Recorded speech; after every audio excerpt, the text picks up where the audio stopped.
Welcome to NIOS Studio. I am Dr. Amrit G. Kumar, Associate Professor, Central University of Kerala, Kasaragod.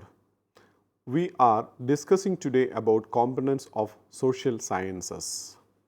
I am sure that you all will have a basic idea about what is social sciences and what are the different components of social sciences. Social sciences basically constitute a field of study. A field of study means an area which students can explore, students can collect data, information and thereby produce new knowledge.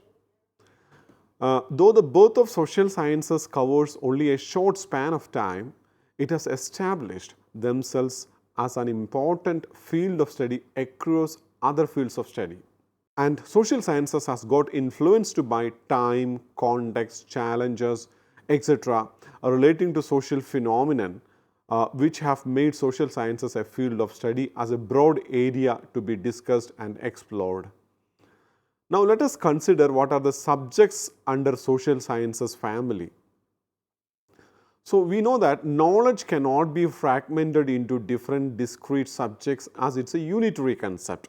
Rather, knowledge can be classified into certain broad fields that with adequate linkage among them. So this linkages is very essential to make a subject a comprehensive whole. A broad field approach can be used for categorizing disciplines under a field of study. So that's very important. We cannot consider all fields as a single subject, but instead we should have a very logical and rational categorizing policy behind categorizing this, considering these different social sciences as a separate subjects. For example, if physical science is a field of study, then subjects that can be considered under it are physics, chemistry and natural sciences, etc. A similar field of study can be taught in this way. Now let us look into what is a field of study. A field of study is actually a branch of knowledge. In order to be called as a field of study must be fulfill certain conditions. So what I wanted to say is that to be called as a field of study, certain conditions has to be satisfied. Let us look into what are these conditions. First of all, a field of study must include a number of individual subjects. So it's very clear that a single subject cannot become a field of study. A group of subjects can together form and it can be called as a field of study. Second condition to be considered as a field of study is that there must be a functional relationship and at the same time a difference among the subjects under a field. As I told you, a single subject cannot become a field of study. Rather, a group of subjects are needed to become a field of study.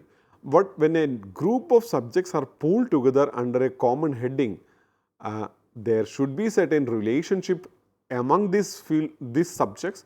At the same time, there should be some differences as well. And these differences and relationship both are essential conditions of a field of study. And the third condition, we can see that there must be a functional relationships and differences among the different fields also.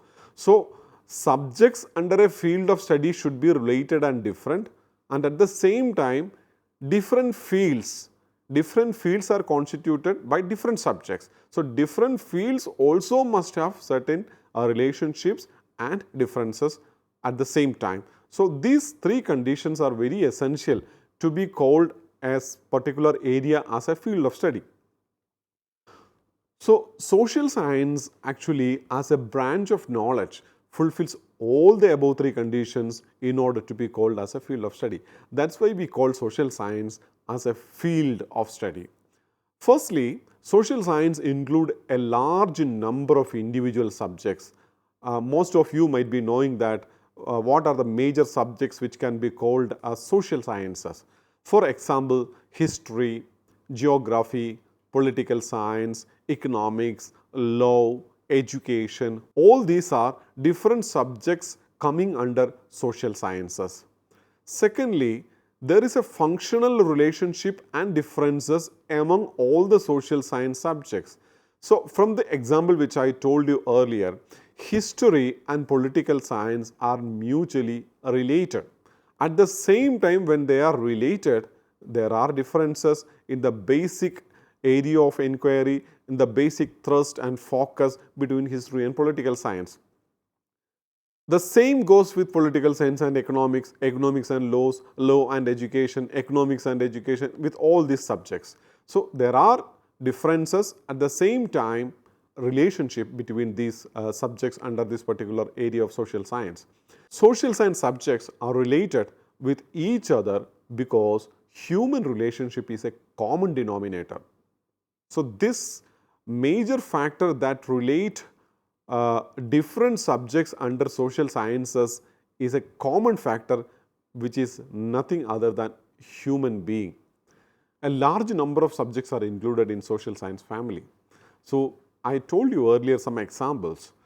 Some of the social science subjects like political science, economics, philosophy, law, education are very old social science subjects, subjects which comes under social sciences. Whereas, we see some new emerging social sciences like human rights, public administration, social work. All these are new areas of subjects which are being considered under social sciences. So, still new additions are being made under social science subjects. So, let us look into what are the components of social sciences. The social science subjects may be categorized under the following three main branches. First one is pure social sciences. Examples of pure social sciences are political science, economics, history, jurisprudence, law, sociology, public administration, social work, human rights, anthropology, etc., etc. So, these are purely social sciences which are mainly related with human beings and human affairs. And there are some semi-social sciences, for example, ethics and education, philosophy, psychology, art, etc. These subjects also deal with human being and how human being will behave in a social system, and it facilitates the life of human being in a social system. But at the same time, they have not direct linkage, or their linkage with social sciences is not as visible or not as solid as the pure social sciences. Hence, we call these subjects like ethics, education, philosophy, psychology, art, etc. as semi-social sciences. Now, the third category is sciences with social implications. Examples are geography, biology, medicine, linguistics, library sciences, etc. All these subjects have a great implication for social life, but at the same time they are not directly social sciences. So, we have seen three categories of social sciences. First one is pure social science, semi-social science, and sciences with social implication. Now, let us look into instructional components of social sciences at school level. The school level social studies, or we call it as social sciences, the school level social studies curriculum selects its contents from large number of social sciences. So, we can call it as an umbrella field. Such selected contents are organized into few subject areas, namely history, geography, political science, etc. So, all these subjects are being brought under a single heading, which we call it as social studies in schools, and in general we call them as social sciences.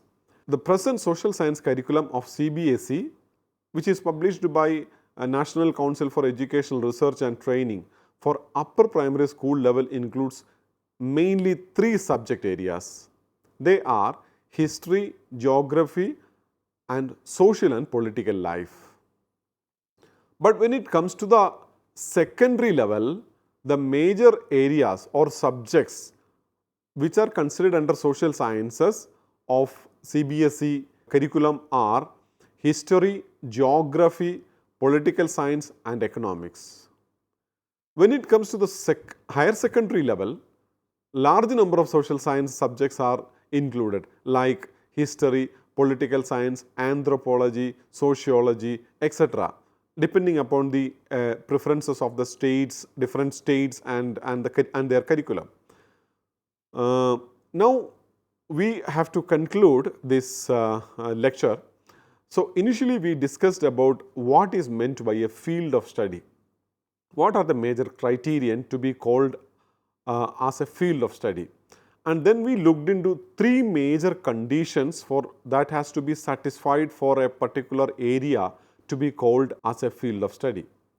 And then we discussed about major components of social sciences, which we have classified them as pure social sciences, semi-social sciences, and sciences which have certain social implications, in which we have seen that sciences which have social implications are subjects which are pure sciences like medicine and natural sciences are certain social sciences can be considered as certain social sciences which are which has certain implications for the human life as well. So, and then later we have discussed about instructional level components such as various subject areas like history, geography, political science and economics.